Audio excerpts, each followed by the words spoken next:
queridos irmãos, novamente estou aqui para desejar um bom dia para você, comunicando, conversando com você através da Palavra de Deus. E sem mais delongas, vamos para a nossa devocional de hoje e volto agora a me basear um pouco mais no livro de Filipenses. O título da nossa devocional é Procuram-se Pioneiros. E eu tomo como texto básico Filipenses capítulo 1, versículos 12 e 13. Bem, Paulo diz: quero ainda, irmãos, cientificar-vos de que as coisas que me aconteceram têm antes contribuído para o progresso do Evangelho, de maneira que as minhas cadeias em Cristo se tornaram conhecidas de toda a guarda pretoriana e de todos os demais. Mais do que qualquer outra coisa, o desejo de Paulo como missionário era pregar o Evangelho em Roma. Centro de um império grandioso, Roma era a principal cidade daquela época. Se Paulo a conquistasse para Cristo, milhões de pessoas seriam alcançadas pela mensagem da salvação. Paulo desejava ir a Roma como evangelista, como um pregador, mas em vez disso, foi como prisioneiro. Poderia ter escrito uma longa epístola só sobre essa experiência. Mas em vez disso, ele a resume como as coisas que me aconteceram. O relato dessas coisas encontra-se em Atos, a partir do versículo 17 do capítulo 21 até o final do livro de Atos.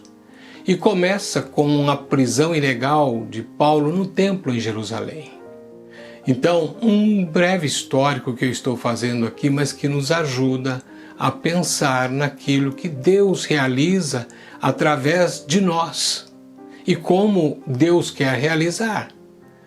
Os judeus pensaram que Paulo havia profanado o templo, permitindo a entrada de gentios nos átrios sagrados, e os romanos pensaram que o apóstolo era um renegado egípcio que fazia parte da lista de homens mais procurados pela lei.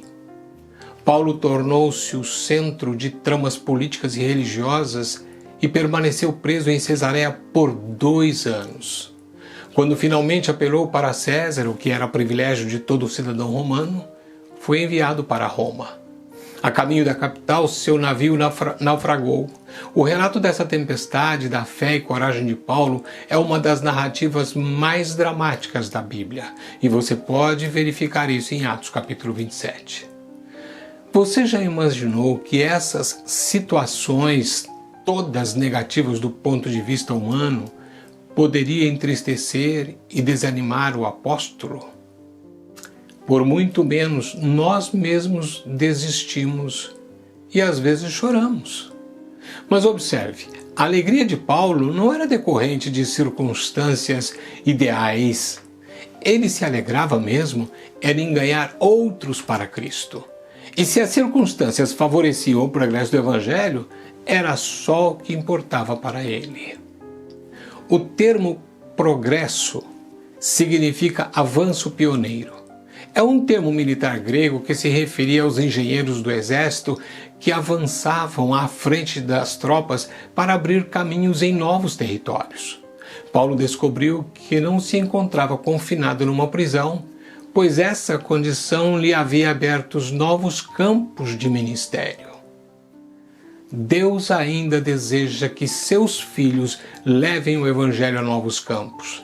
Deseja que sejamos pioneiros e, por vezes, cria situações em que não podemos ser outra coisa a não ser pioneiros. Na verdade, foi assim que o Evangelho chegou pela primeira vez na cidade de Filipos. Paulo havia tentado entrar em outra região, mas Deus repetidamente havia fechado as portas para ele. Paulo desejava levar a mensagem para o Oriente, às regiões da Ásia, mas Deus o dirigiu a pregar no Ocidente, em regiões da Europa. A história da humanidade teria sido muito diferente se Deus houvesse permitido que Paulo seguisse os seus próprios planos. Irmãos, depois deste breve relato, eu parto para a conclusão da nossa devocional de hoje. Por vezes, preste atenção nisso, por vezes Deus usa instrumentos estranhos para nos ajudar a ser pioneiros do Evangelho. No caso de Paulo, 3 instrumentos o ajudaram a levar o Evangelho aos pretorianos, a guarda de elite de César. Número 1, suas cadeias. Número 2, seus críticos. E número 3, sua crise. Convido você a fazer uma reflexão neste momento, a fazer uma avaliação de si mesmo. Como está a sua vida de cristão? Será que você poderia classificá-la de difícil, complicada, muitas aflições e sem espaço para alegria? Reclamação e murmuração estão sempre presentes? Veja e analise os acontecimentos na vida de Paulo, o homem que disse em Romanos capítulo 8, verso 28, todas as coisas concorrem para o bem daqueles que amam a Deus. Portanto, pense nesse texto, porque se Deus está no controle da tua vida, se você já entregou a sua vida a Ele, então todas as coisas que acontecem com você, todas as suas circunstâncias, estão nas mãos de Deus, porque todas elas concorrem para o seu bem. Bem, que Deus em Cristo abençoe e desperte em você um coração missionário.